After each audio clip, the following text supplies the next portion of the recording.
ഈ ഭൂമിയിൽ ആരും മുൻകൂട്ടി തയ്യാറാക്കിയ സിദ്ധാന്തങ്ങൾക്കോ മാർഗത്തിനോ അനുസരിച്ചല്ല ജീവിതം മുന്നോട്ട് കൊണ്ടുപോകുന്നത്. വളരെ കുറച്ചു പേർക്ക് മാത്രമേ അവർ ആഗ്രഹിച്ച രീതിയിൽ ജീവിക്കാൻ കഴിയുന്നുള്ളൂ. ബാക്കിയുള്ളവരുടെ എല്ലാം ജീവിതം അപ്രതീക്ഷിതമായ സംഭവ വികാസങ്ങൾ കൊണ്ട് നിറഞ്ഞിരിക്കുകയാണ്.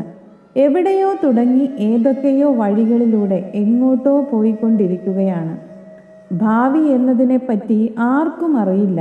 കഴിഞ്ഞുപോയ എന്തെങ്കിലും കാര്യത്തിൽ ഒരു മാറ്റം വരുത്താൻ കഴിയില്ല. നാളെ എന്തെന്നറിയാതെ പല പ്രതീക്ഷകളുമായി ഇന്ന് ജീവിക്കുകയാണ്.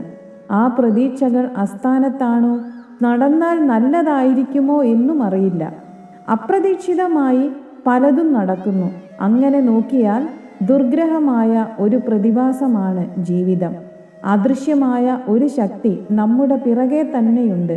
നമ്മുടെ ഓരോ പ്രവൃത്തിയുടെയും ഫലത്തെ അത് നിയന്ത്രിക്കുന്നുണ്ട്. പ്രവൃത്തിയെ തന്നെയും നിയന്ത്രിക്കുന്നുണ്ട്. നമ്മുടെ തീരുമാനങ്ങളെ നിയന്ത്രിക്കുന്നുണ്ട്.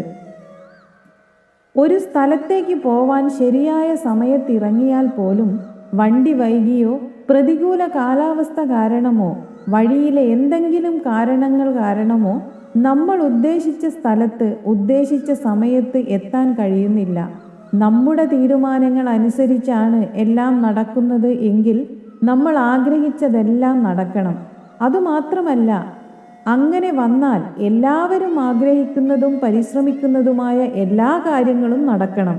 അങ്ങനെ സംഭവിക്കാറില്ല. ഇനി അങ്ങനെ സംഭവിച്ചാൽ ലോകത്തിൻ്റെ സ്ഥിതി എന്തായിരിക്കും എന്ന് ആലോചിച്ചു നോക്കൂ. ലോകവും ജീവിതവും നമ്മുടേതല്ലാത്ത ഒരു ശക്തി കൊണ്ടുകൂടി നിയന്ത്രിക്കപ്പെടുന്നുണ്ട് എന്ന് ഇതിൽ നിന്നും മനസ്സിലാക്കാം. അതിനെ ചിലർ വിധി എന്നും ഈശ്വരേച്ഛ എന്നും അങ്ങനെ പല പല പേരുകൾ ഇട്ട് പറയും. ഈ അനിശ്ചിതത്വത്തെ ഉൾക്കൊണ്ട് സ്വീകരിച്ച് ജീവിക്കുക, അതിനുവേണ്ടി സ്വയം തയ്യാറാവാൻ പരിശ്രമിക്കുക എന്നത് മാത്രമാണ് നമുക്ക് ചെയ്യാൻ കഴിയുന്നത്. ഇല്ലെങ്കിൽ ജീവിതം മുഴുവൻ നമ്മൾ പലവിധ സംഘർഷങ്ങളിൽപ്പെട്ട് ഉഴലേണ്ടി വരും.